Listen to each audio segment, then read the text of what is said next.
But looking back on it now, if she told me there was going to be so much climbing, I never would have come when I was 22 weeks pregnant.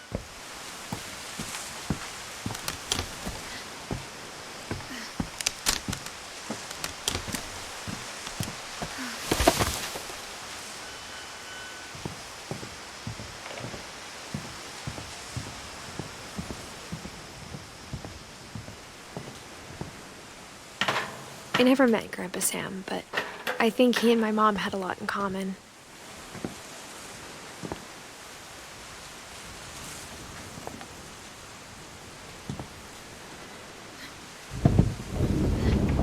They were both pretty intense. Sam spent his life shooting photos, but Mom said he got nervous being in front of the camera. I guess we're all afraid of something.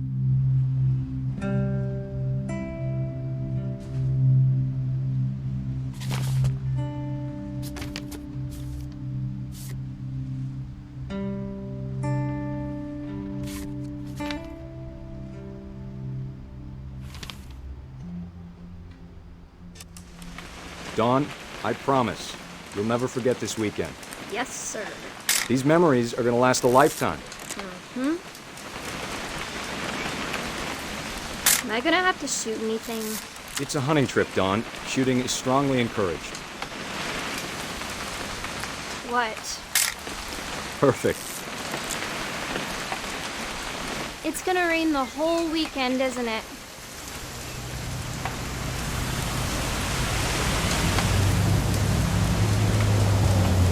Please just take the damn picture. Hey, language. I will never forget this weekend, Dad. That's the spirit. Okay, got it. I'm gonna take some pictures, okay? Just be careful. That camera's older than you are.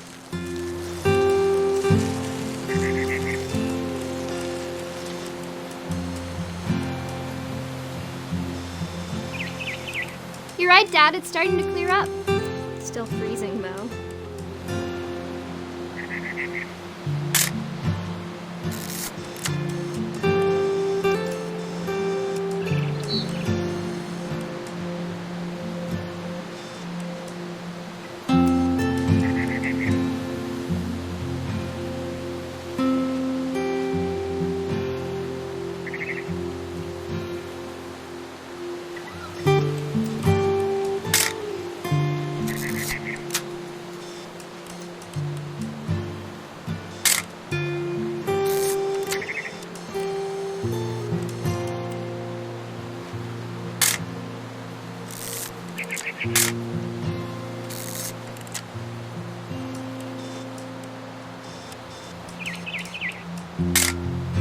Aw.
Definitely should not have drunk all that coffee.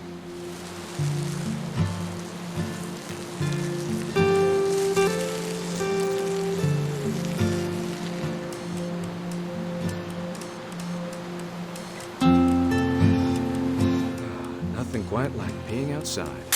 Hey! That's a keeper. Hold still while I take a picture of you. I'm just saying, I'm not always gonna be here, Dawn. You'll need to remember this stuff, if you want to survive. I'll be fine, Dad. You know who else thought he was gonna be fine? Some guy who died. Dawn, I'm being serious. I know, Dad. You're always serious. Doesn't being out here make you want to chill out? Well, to tell you the truth, I haven't been out here in 20 years. Dawn, don't you think you could find something more interesting to photograph?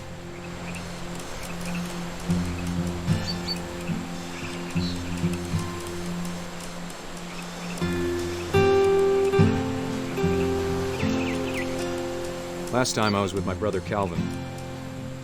Man, that was a great trip. Dad! Good eyes, Dawn.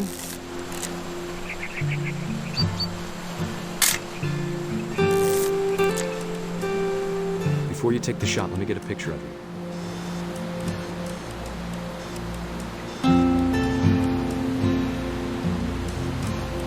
Dad,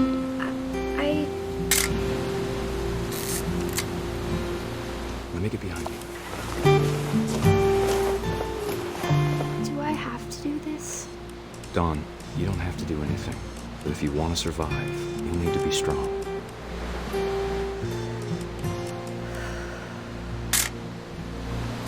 Now keep yourself squared up, elbows down, like we practiced, whenever you're ready.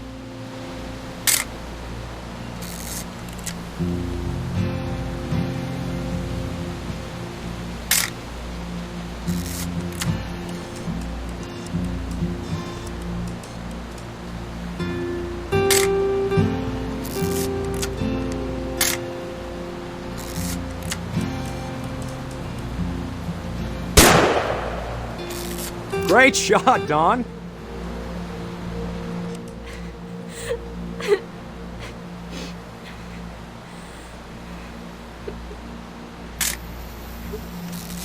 I'm proud of you, Dawn. Always remember that, okay?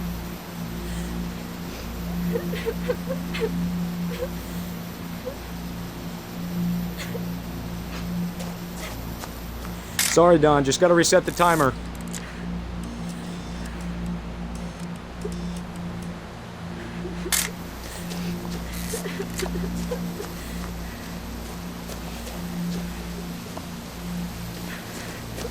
Dad, it's twitching. I think That's it's totally so- normal, Don.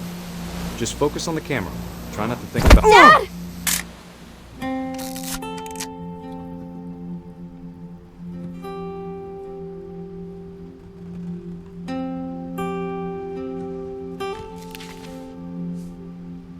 Of all these stories, that's the one I wish most that my mom had told me.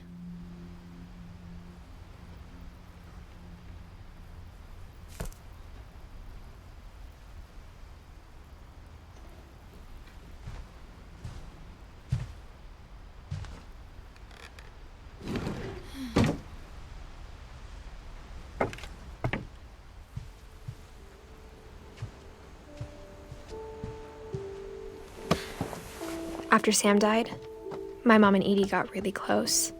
They'd both lost a lot.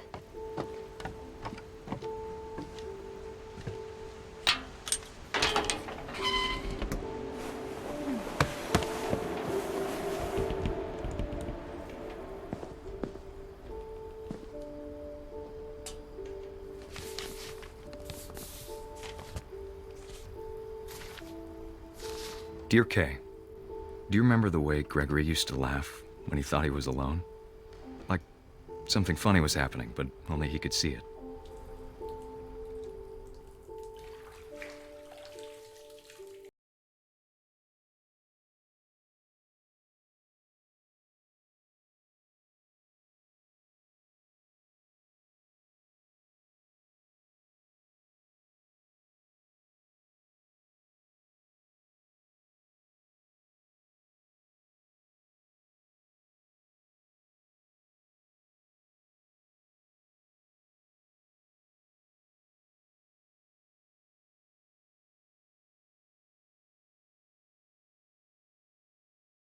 It's time to...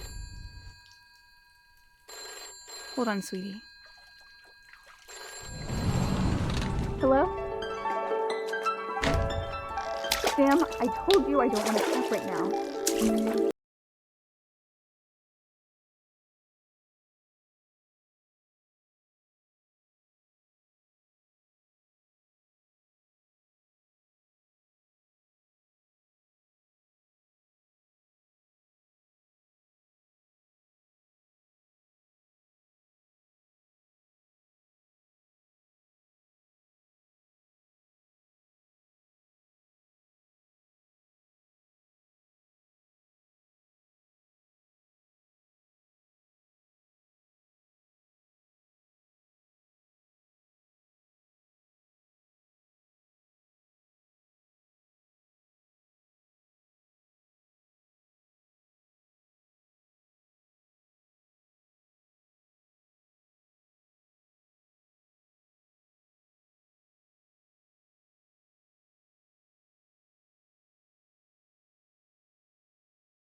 Maybe if I hadn't called that night.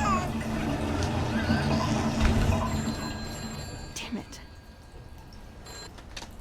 Hold on, I don't want Gregory to hear this.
Good luck, Kay.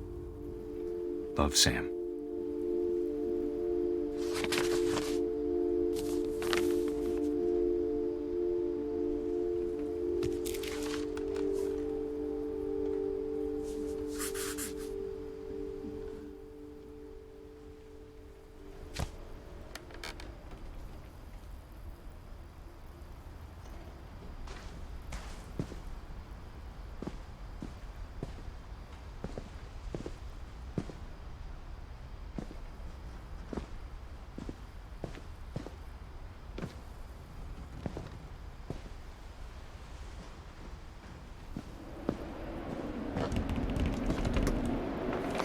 My mom moved up to the loft after her brothers died. At the time, it was as far away as she could get.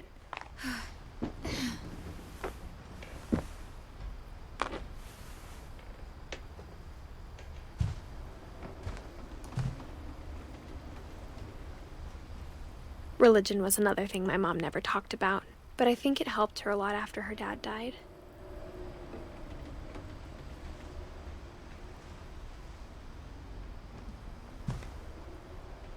I can't imagine what it was like for her to lose 2 sons after she'd already lost 2 brothers. She spent a summer building houses in Calcutta, where she met my dad, Sanjay.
My mom moved to India a week after graduation and got a job teaching English.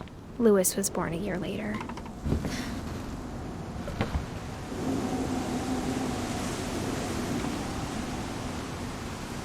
When my dad died, I don't think Mom knew where else to go. I'm sure Edie was happy to have her back.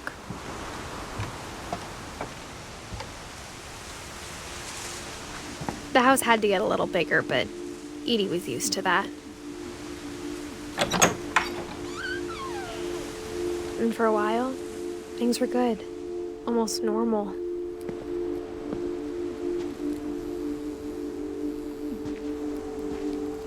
But it didn't last.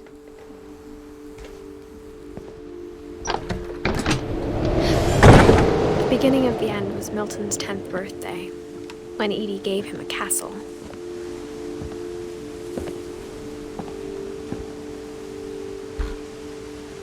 After Milton disappeared, the only thing he left behind was a room full of paintings.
Milton Finch in The Magic Paintbrush.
I was 4 when Milton disappeared.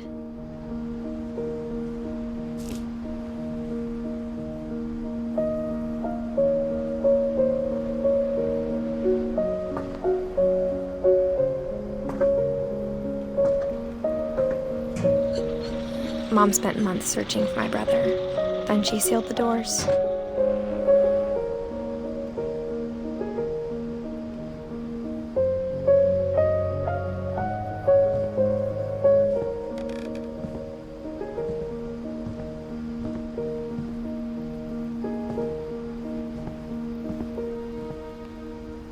Whatever Milton had found in the house, Mom didn't want it getting out.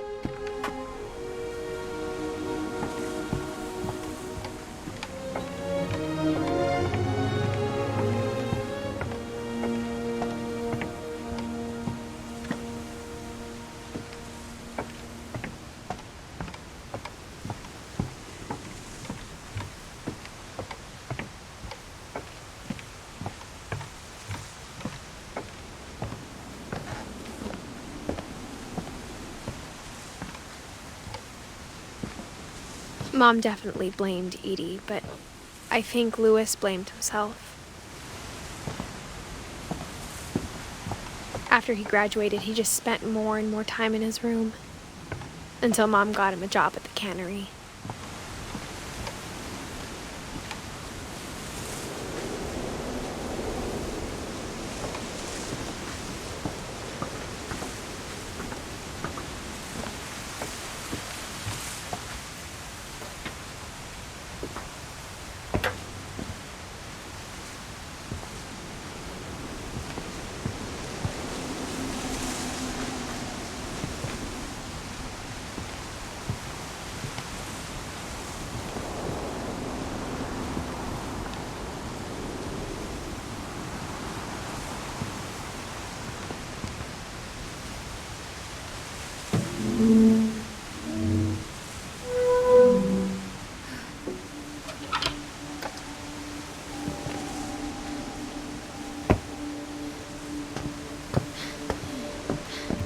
Louis's room smelled very, very familiar.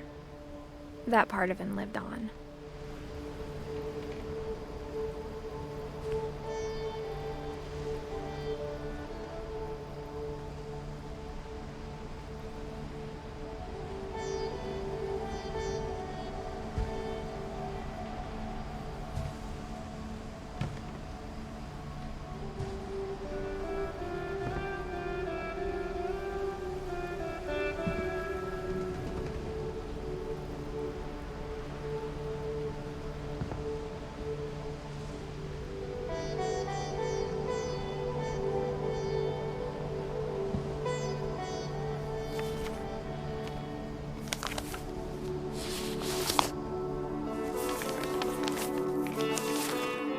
Dear Mrs. Finch, as Louis's psychiatrist, I can understand your desire for an explanation.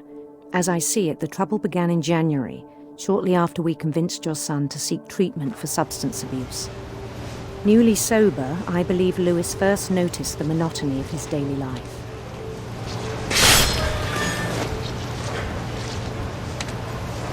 He kept working at the cannery, but he withdrew part of himself.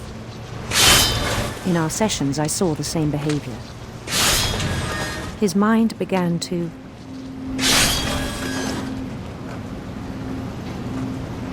wander. I asked him to describe it. He said he started small,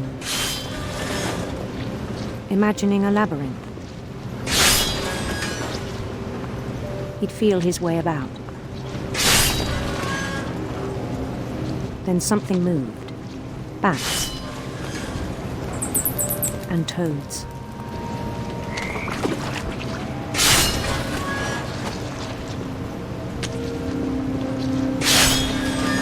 And things that have not names. He knew it was all in his head. But he took it very seriously. I had hoped he'd find himself.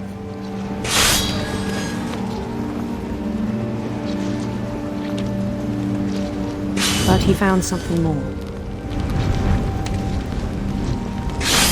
I worried about him then, daydreaming at the cannery. I spoke with his boss. But he said Lewis had become a model employee. Methodical, tireless, focused. Like a whole new Lewis. So I let him go on.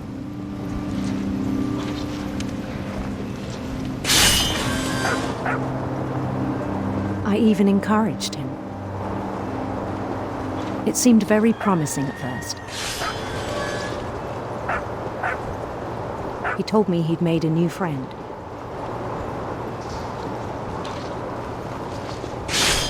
On the edge of a city he named Lewis Topia. He built the city up slowly, brick by brick. Then he made musicians.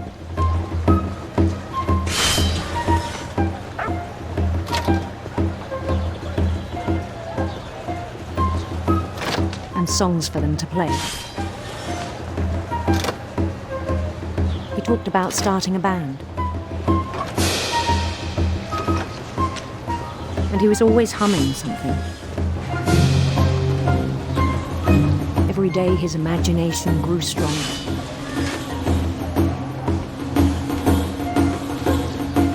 He no longer spoke at the cannery. But his chopping was as reliable as ever. Then one day it struck him that all the cheering crowds, even the stones under his feet, were all in his imagination, so he could do whatever he wished.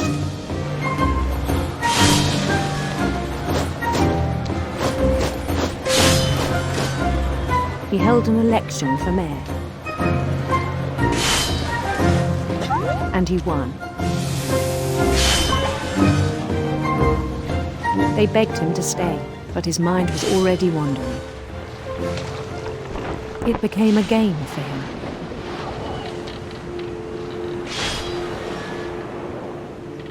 He'd conquer a city, then immediately push on.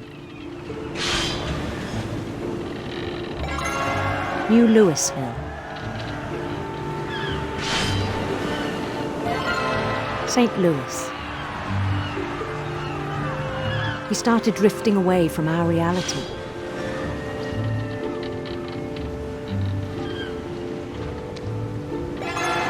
Minneapolis. Until one day he forgot to go home from the cannery. Even as his mother pleaded with him, part of Lewis kept sailing on.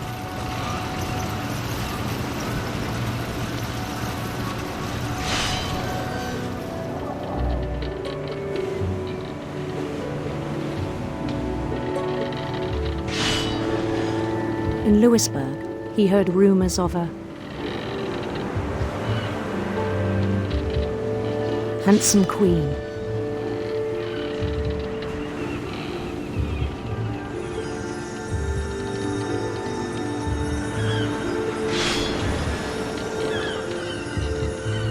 The queen was on her own quest for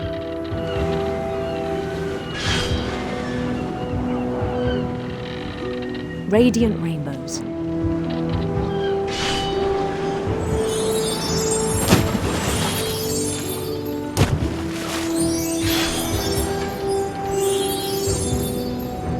He followed the sound of her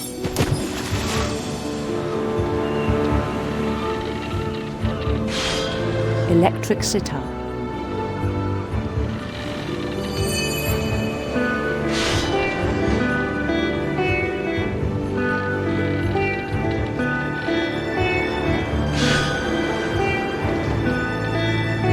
His chase led him to a golden palace east of the sun and west of the moon. Even then, his logic remained sound.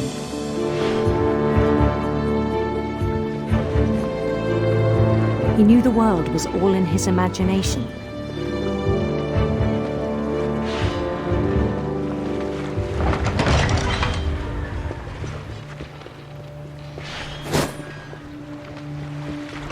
But he was so proud of having created it. In his own eyes, he'd become something greater than a king.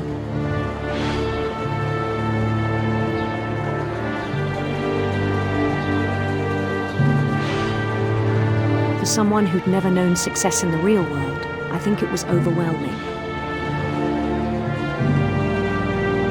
And then it struck him that the real Lewis was not the one chopping salmon, but the one climbing the steps of a golden palace.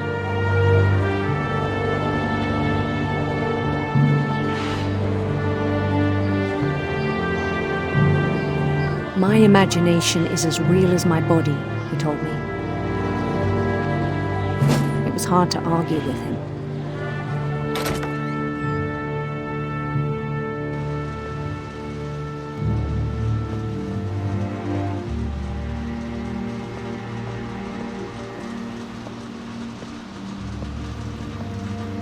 He began to forget the world we know.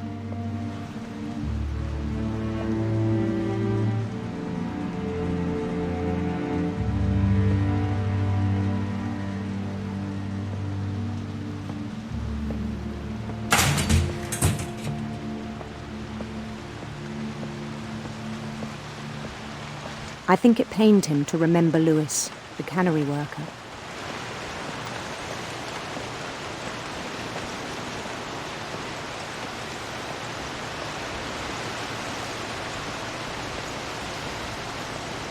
He began to despise the man with a royal contempt.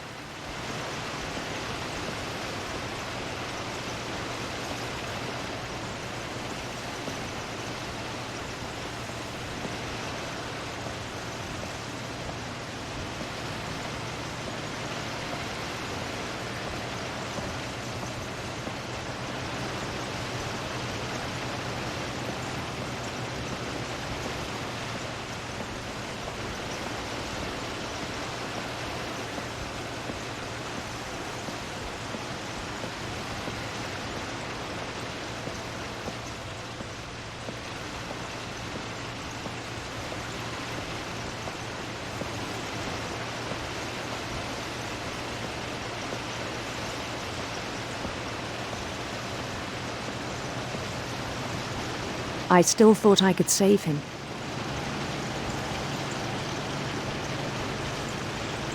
Even after he said he was being crowned king over all the lands of wonder.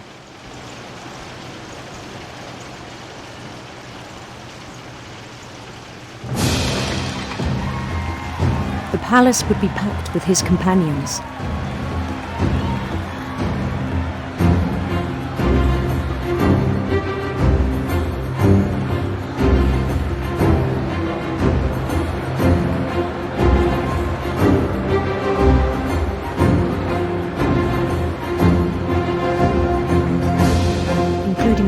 Calico had insisted on advising him.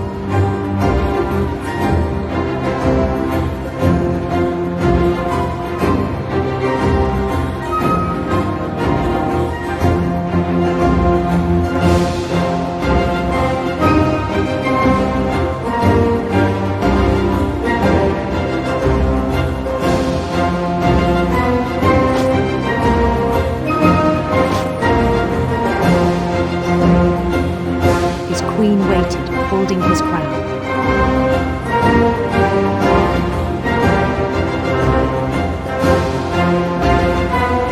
There was only one thing left to do.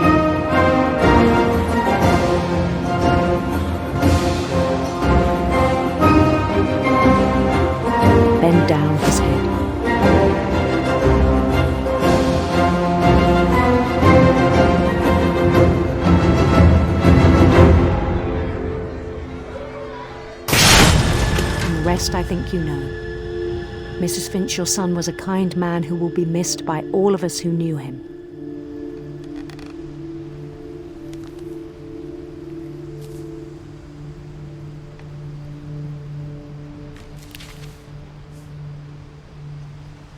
My brother was really cool. I wish you could have met him.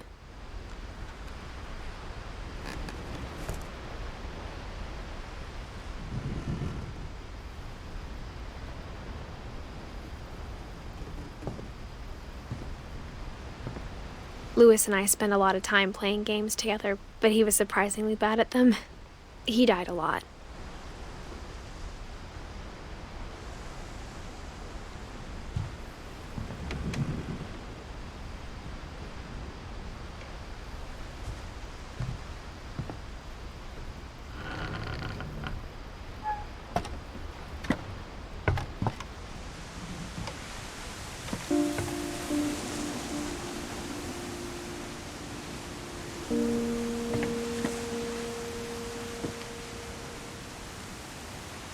On the way back from Lewis's funeral, my mom told me to start packing.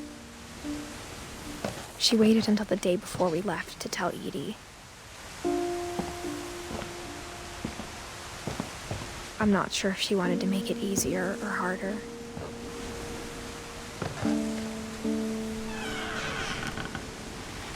I wish we'd stayed. But I understand why we left.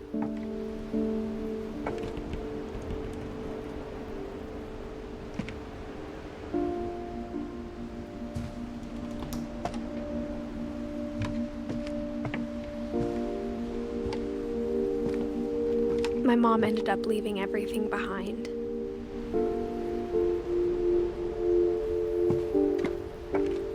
What happened that night had been coming for a long time.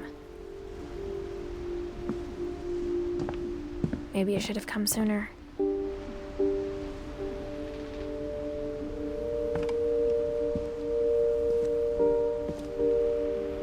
But it had to end one way or another. All that's left now is to tell you about that last night.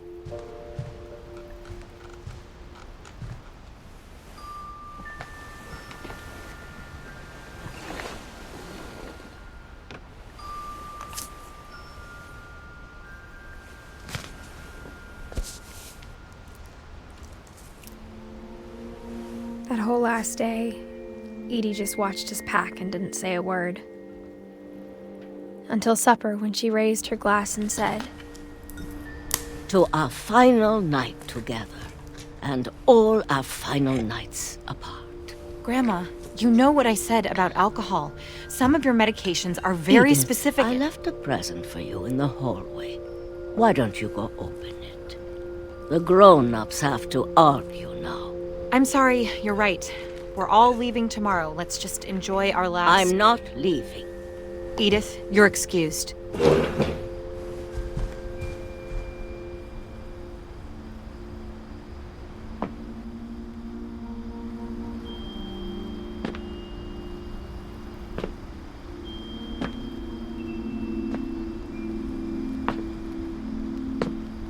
The power had been shut off that morning, but Edie always had plenty of candles.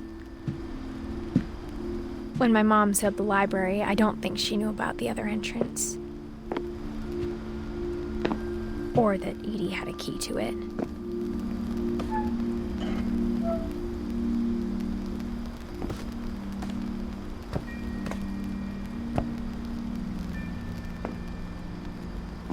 That thing you're afraid of isn't going to end when you leave the house. Edith has a right to know these stories. My children are dead because of your stories. I think it's best if Edith and I leave tonight. We'll have the nursing home send a van for you in the morning, okay?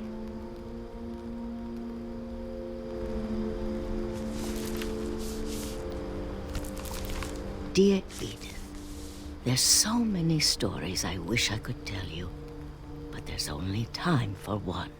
This is about what happened on the night you were born. That night, The tide went way, way out.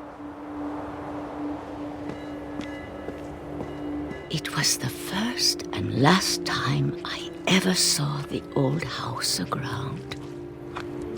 There'd been an earthquake out in the middle of the ocean. They called it the lowest tide in 1,000 years. God, it smelled awful. You know, I've seen that house every day of my life.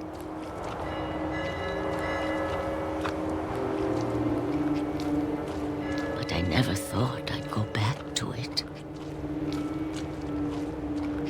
When the fog rolled in, I lost my way.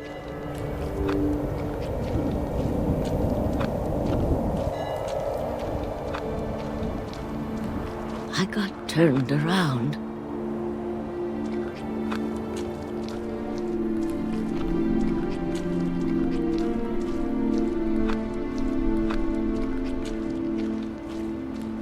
I started seeing things I'd forgotten had ever existed.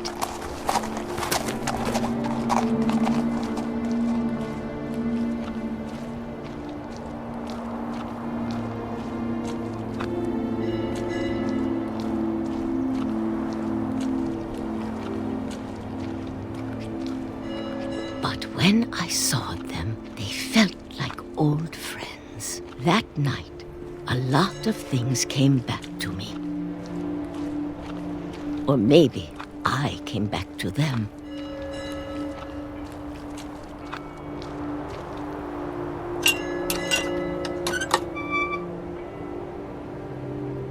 Things I can't explain, but that I need you to try and... Edith, what are you doing in here? It's mine. Edith! Mom, you're gonna rip it! Let go! I kicked and screamed, but Mom dragged me to the car.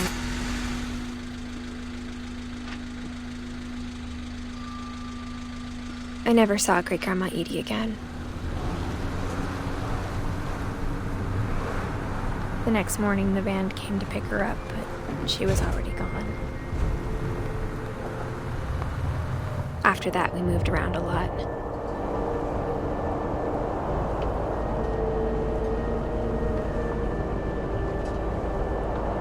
We both tried to make the best of it.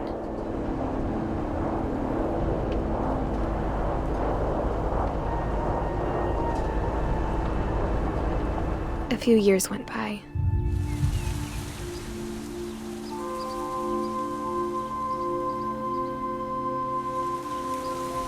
My mom didn't like to talk about it, but she started getting sick a lot.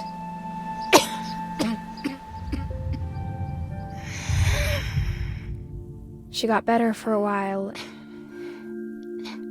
and then she didn't. And then I was alone.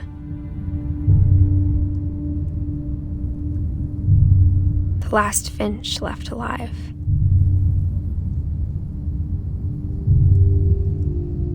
Until I found out about you. I'm still not sure what to tell you about all this. If we lived forever, maybe we'd have time to understand things. But as it is, I think the best we can do is try to open our eyes. And appreciate how strange and brief all of this is.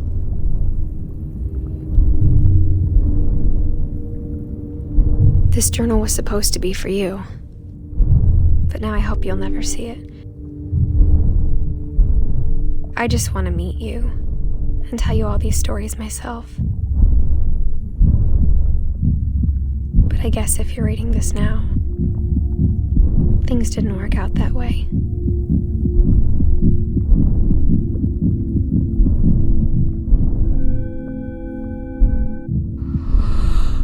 This is where your story begins. I'm sorry I won't be there to see it. It's a lot to ask, but I don't want you to be sad that I'm gone. I want you to be amazed that any of us ever had a chance to be here at all. Good luck.